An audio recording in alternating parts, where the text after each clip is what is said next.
Come with us as we fly from London to Sydney with Air China. So we got to the airport, we checked in our bags, and for some reason they had to go in oversized luggage, but we were through security in half an hour. So then we went to the gate, and I don't know about you, but we don't queue to get on the plane. We wait until the queue's gone down, and we've been doing this thing recently where I book the window seat and Luke books the aisle seat in the hope that no one will sit in between us. And it's worked once, but unfortunately this time someone was sat in between us and we didn't budge. So I still had the window seat because I think it's the best. I mean, who doesn't love a window seat? And look at those views of the UK, they look beautiful. Once we were in the air, I got straight into watching some TV. With it being Air China, of course, most things were in Chinese, but they actually had a really good selection of international movies and programs. I also made sure to put on my compression socks, and then before we knew it, it was the first meal. And I don't actually know what this chicken and rice thing was, but I was just happy with this bread because we had lurpak with it, and then we also had coleslaw, which I think was a bit random. All in all, it was alright, can't complain. But the best thing about it was this chocolate cake at the end. This flight was about 10 hours long, and for most of it the lights are down and people are sleeping. 3 hours before landing we had our second meal, which was like a breakfast. It actually was better than it looks. I was quite surprised there was hash brown, to be honest. And then we also had a little croissant, again lurpak, great, with some jam and a little yogurt, and great dessert again with the chocolate mousse. We then landed in Beijing about 5:30 in the morning, and as a UK citizen we can get a temporary visa, which we just complete in the airport, which is really handy.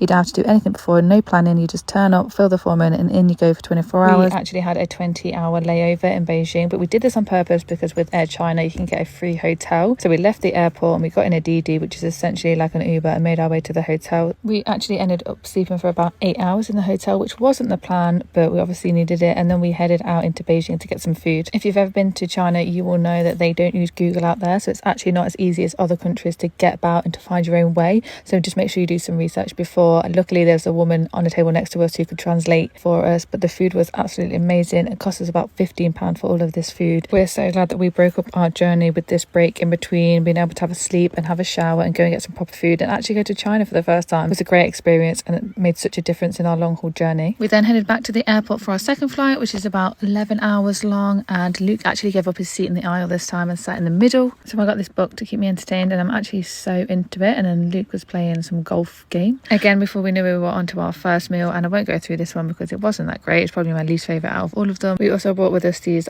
eye mask headrest pillow things that are attached to the seat, and they're really good. I would highly recommend them from Amazon. Then we tried to sleep, and before we know it, a second meal. Again, not amazing, but it was alright. And then we were flying over Australia. Oh, you also get a pillow and a blanket on the flight, which I think is pretty standard for a long haul flight. And just like that, we were landing in Sydney. It is a long journey, but we're really happy with the way that we did it. We would recommend flying with Air China. Just make sure you take advantage of the layover.